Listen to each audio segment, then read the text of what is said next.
Okay, so back to some events. Back to some more stuff actually happening. The Lord said to Moses, "Take vengeance on the Midianites for the Israelites. After that, you will be gathered to your people." Now, the Midianites here being avenged because they were the ones who were responsible for infiltrating the Israelite camp back in here in chapter 25 and sending their women in to seduce Israel, which we find out much later on was at the suggestion of Balaam, trying to still get his reward from Balak, the king of Moab.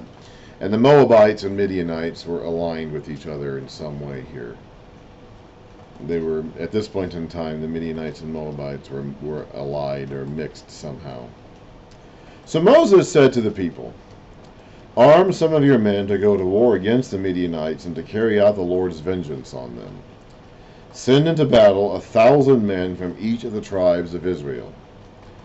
So 12,000 men armed for battle, 1,000 from each tribe, were supported from the clans of Israel, or supplied from the clans of Israel. Moses sent them into battle, 1,000 from each tribe, along with Phinehas, son of Eleazar the priest, who took with him articles from the sanctuary and the trumpets for signaling. So the priests are involved in this, making this a holy war. The priests themselves are not part of the army, but they accompany the army when the army is on a war assigned to them by God, making it a holy war. They fought against Midian as the Lord commanded Moses and killed every man. Among their victims were Evi, Rechem, Zur, Hur, and Reba, the 5 kings of Midian. They also killed Balaam, son of Beor, with the sword. So he happened to be with the Midianites at this time. He apparently did not end up going back to his place like he said he was going to do. Back in chapter 24, verse 25, then Balaam got up and returned home. Either he did that and then he turned around and came back again, or he didn't go all the way home, or whatever, because he is not apparently at home. He cast his lot in with the Midianites and died with them. And we find out way in Revelation that it was his idea to suggest the plan to entice them by sending the Israelites, Moabite and Midianite women, to seduce them. So he was there with them as this was going on. He said in one of his oracles, "Let me die the death of the righteous," but he did not end up dying the death of the righteous. "Let me die the death of the righteous, and may my end be like theirs." And he ended up casting his lot with the wicked and dying with them instead. The Israelites captured the Midianite women and children and took all the Midianite herds, flocks, and goods as plunder. They burned all the towns where the Midianites had settled, as well as all their camps. They took all the plunder and spoils, including the people and animals, and brought the captive spoils and plunder to Moses and Eleazar the priest and the Israelite assembly at their camp in the plains of Moab, by the Jordan across from Jericho. Moses, Eleazar the priest, and all the leaders of the community went to meet them outside the camp. Moses was angry with the officers of the army, the commanders of thousands and commanders of hundreds who returned from the battle. "Have you allowed all the women to live?" he asked them. They were the ones who followed Balaam's advice. So there we have the confirmation here in the story about Balaam being the one suggesting this, even though that isn't actually written in Numbers 25. Numbers 25 doesn't say that Balaam was the one who suggested that. But apparently by this point in time, Moses has learned that Balaam was the one who made that suggestion. They were the ones who followed Balaam's advice and were the means of turning the Israelites away from the Lord in what happened at Peor, so that a plague struck the Lord's people. Now, kill all the boys, and kill every woman who has slept with a man. But save for yourselves every girl who has never slept with a man. So only a tiny percentage of them are going to survive this. They're going to kill every single male, even the small children, and kill most of the females. Only the ones who are virgins are going to be kept alive. This is not kosher in our culture today. This is not something that we would consider a good thing to do in our culture today. But that's just how war was back then. I mean, that's just how wartime was. You kill all the boys because you don't want any of them to grow up and seek vengeance on you in later generations. Which they will.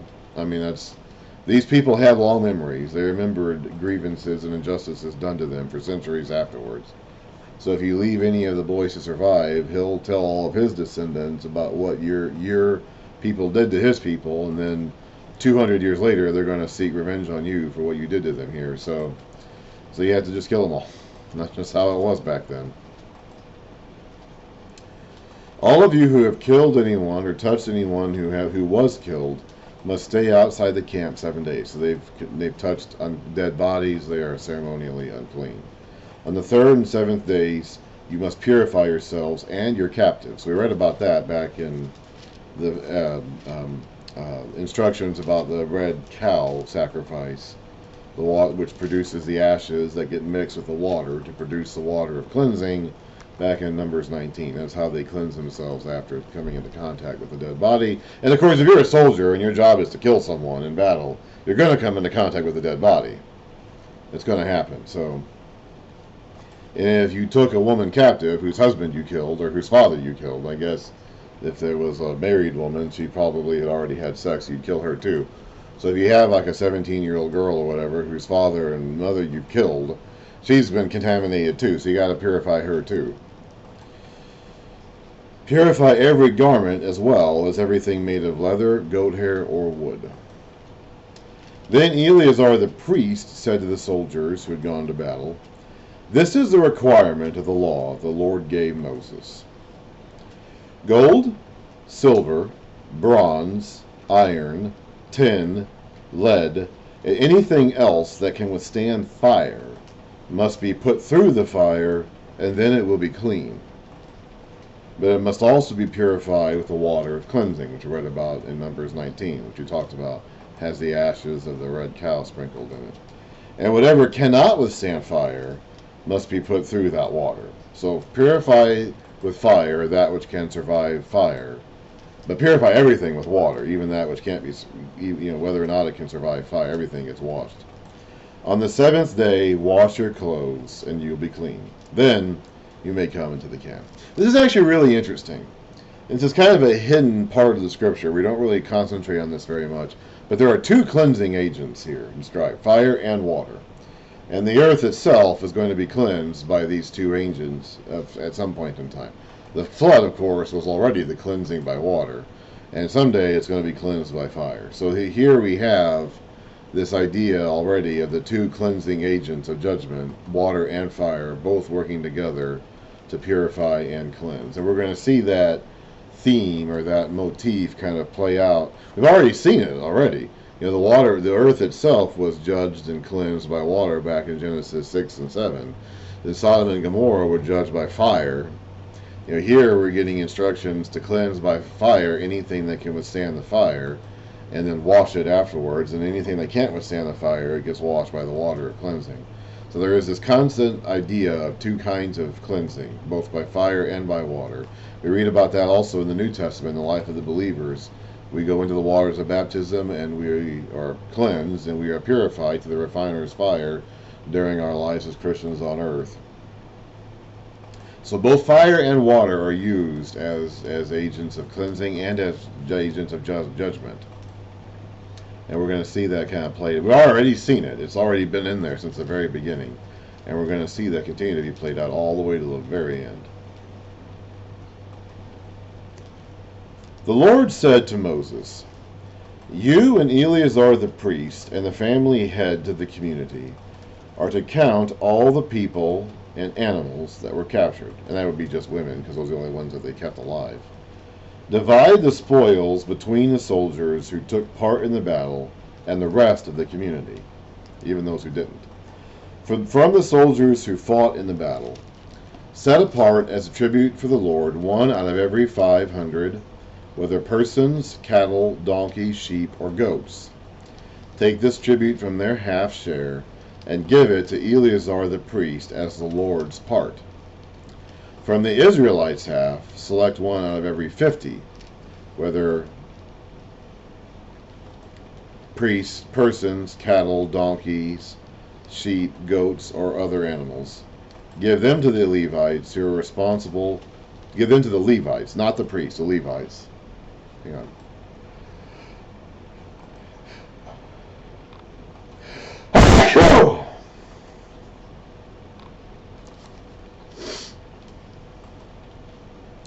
Give them to the Levites who are responsible for the care of the Lord's tabernacle. So Moses and Eleazar the priest did as the Lord commanded Moses. The plunder remaining from the spoils the soldiers took was 675,000 sheep, 72,000 cattle, 61,000 donkeys, and 32,000 women who had never slept with a man. The half share of those who fought in the battle was 337,500 sheep, of which the tribute to the Lord was 675, 36,000 cattle, of which the tribute for the Lord was 72, 30,500 donkeys, of which the tribute for the Lord was 61, and 16,000 people, or female captives, of which the tribute for the Lord was 32. Moses gave the tribute to Eleazar the priest as the Lord's part, as the Lord commanded Moses. The half belonging to the Israelites, which Moses set apart from that of the fighting men, the community's half, was 337,500 sheep, 36,000 cattle, 30,500 donkeys, and 16,000 people, women. Interesting. Same as the other half, because they cut it just cleanly in half. From the Israelites' half, Moses selected one out of every 50 persons and animals, as the Lord commanded him, and gave them to the Levites, who were responsible for the care of the Lord's tabernacle. Then the officers who were over the units of the army, the commanders of thousands and the commanders of hundreds, went to Moses and said to him, "Your servants have counted the soldiers under our command, and not one is missing." This was a spectacularly successful battle. We have completely defeated the enemies and taken all of their plunder, and we did not lose a single soldier. So we have brought as an offering to the Lord the gold articles each of us acquired, armlets, bracelets, signet rings, earrings, and necklaces, to make atonement for ourselves before the Lord. They weren't even asked to do this. They just did it on their own. Moses and Eleazar the priests accepted from them the gold, all the crafted articles, all the gold from the commanders of thousands and commanders of hundreds, and Moses and Eleazar presented as a gift to the Lord, weighed 16,750 shekels. My footnote down here says 420 pounds, 190 kilograms. Each soldier had taken plunder for himself. Moses and Eleazar the priest. Now later on, they're going, in certain battles to come, they're going to be told not to do that. In this battle, they weren't told not to do that, so they did it. And in fact, they weren't even told to offer to give that back to the Lord, but they did anyway. In some of the battles, not every battle, but in some of the battles to come, they're going to be told not to do that and to burn up everything, even the valuable stuff that they would rather keep. We'll read about that, of course, later on. Each soldier had taken plunder for himself. Moses and Eleazar the priest accepted the gold from the commanders of thousands and the commanders of hundreds, and brought it into the tent of meeting as a memorial for the Israelites before the Lord. Let me go ahead and stop there.